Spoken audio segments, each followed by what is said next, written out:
Doctor ortho, अब दर्द भी घुटने टेकेगा। उत्तर प्रदेश की राजनीति में एक बार फिर सियासी भूचाल आ गया है। मेरठ के मवाना का एक कथित वायरल वीडियो अब राजनीतिक बहस का बड़ा मुद्दा बन चुका है।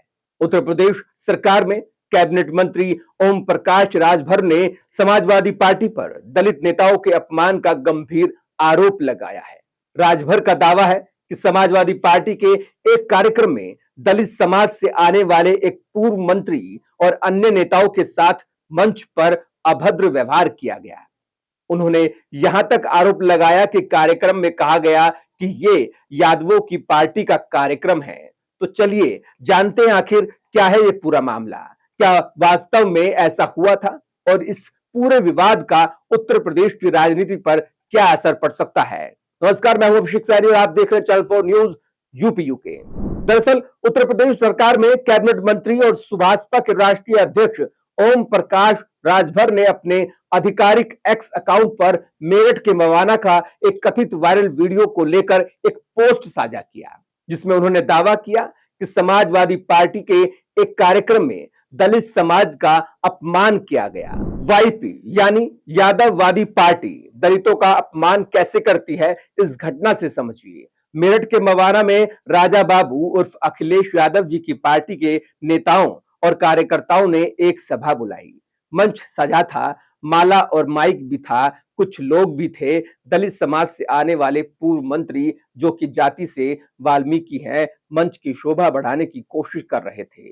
तो उनके साथ गुर्जर समाज से आने वाले जिला अध्यक्ष भी उस शोभा का हिस्सा बनने के प्रयास में थे। देशभक्ति और समाजवाद का गीत बज रहा था। पूरा माहौल आपसी भाई और चारे का था। अचानक से वाईपी यानी यादववादी पार्टी के सेक्टर अध्यक्ष की दमदार एंट्री होती है, जो यादव है। कार्यक्रम के माहौल के साथ मंच का गीत बदल जाता है। अखिलेश यादव जी की पार्टी का फेवरेट गीत भैया के आवे दे सत्ता में कट्टा सटा के उठा लेंगे घारा से बजना शुरू हो जाता है और सेक्टर अध्यक्ष पूर्व मंत्री समेत जिला अध्यक्ष को उनकी हैसियत बताना शुरू कर देता है। अखिलेश जी का सेक्टर अध्यक्ष कहता है, यादवों की पार्टी का कार्यक्रम है, मंच पर तुम लोग कैसे बैठ गए। तमतमाए सेक्टर अध्यक्ष के सामने सबकी हिम्मत जवाब दे जाती है, कईयों की घिग्गी बन जाती है। सेक्टर अध्यक्ष के अखिलेश जी का स्व जाति होने का डर मंच पर बैठे सभी लोगों के ख्याल में आ जाता है। कहीं भैया जी से कह दिया तो। वहीं बेचारे दलित नेता अखिलेश जी के सेक्टर अध्यक्ष की गाली खाते खाते पस्त हो जाते हैं। वो बेचारे कर भी क्या कर सकते थे, कुछ बोल देते तो उनके साथ पीढ़ी यानी पीट देगा अहिर सपाई हो जाता तो शांत रहे। उत्तर प्रदेश का अति पिछड़ा और दलित समाज अखिलेश जी की पार्टी के एक एक अपमान को नोट कर रहा है। देखते जाइए, समय आएगा, सपा में टूट होगी और होकर रहेगी। मुरादाबाद के बाद मेरठ में भी टूट की शुरुआत हो चुकी है, इंतजार करिए। राजभर का दावा है कि दलित नेता का सार्वजनिक रूप से अपमान किया गया और मंच पर मौजूद अन्य नेता भी विरोध नहीं कर सके। ओम प्रकाश राजभर ने केवल घटना का जिक्र नहीं किया, बल्कि समाजवादी पार्टी पर सीधा राजनीतिक हमला भी बोला।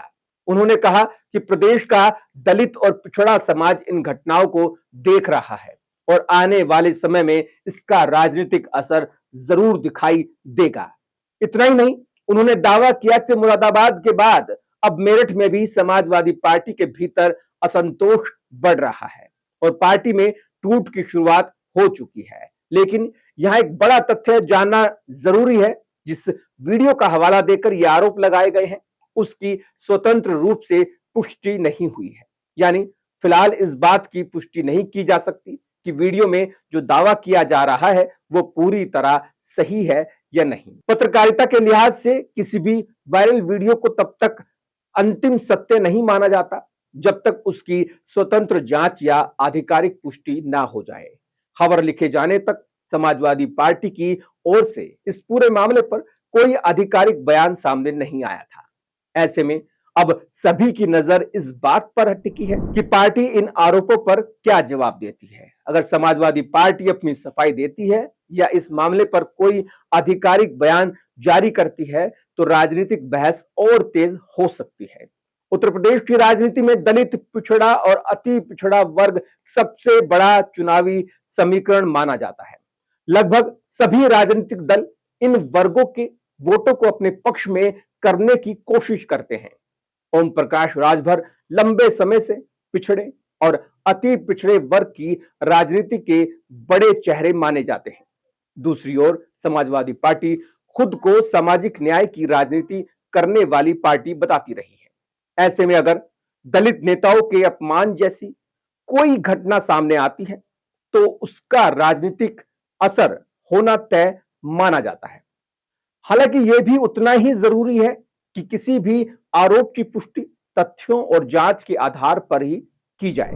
आज के दौर में सोशल मीडिया राजनीतिक हथियार बन चुका है। कई बार कोई वीडियो वायरल होता है और उसके बाद राजनीतिक बयानबाजी शुरू हो जाती है, लेकिन कई मामलों में बाद में वीडियो का पूरा संदर्भ सामने आने पर तस्वीर बदल जाती है। इसलिए किसी भी वायरल वीडियो को देखने के साथ साथ उसकी सत्यता की जांच भी जरूरी होती है। फिलहाल मेरठ के मवाना से जुड़ा ये मामला राजनीतिक आरोप प्रत्यारोप का विषय बना हुआ है। एक तरफ ओम प्रकाश राजभर समाजवादी पार्टी पर गंभीर आरोप लगा रहे हैं, वहीं दूसरी तरफ समाजवादी पार्टी की आधिकारिक प्रतिक्रिया का इंतजार है। अब देखना होगा कि आने वाले दिनों में इस विवाद पर क्या नया मोड़ आता है और क्या इस पूरे मामले की कोई आधिकारिक जांच या पुष्टि होती है। आपकी इस पूरे मामले पर क्या राय है? क्या ये सिर्फ चुनावी राजनीति है या फिर आरोपों की निष्पक्ष जांच होनी चाहिए? अपनी राय हमें कमेंट बॉक्स में जरूर बताइए। अगर आपको वीडियो पसंद आया हो तो इसे लाइक करें, चैनल को सब्सक्राइब करें और बेल आइकन जरूर दबाएं। डॉक्टर ऑर्थो, अब दर्द भी घुटने टेकेगा।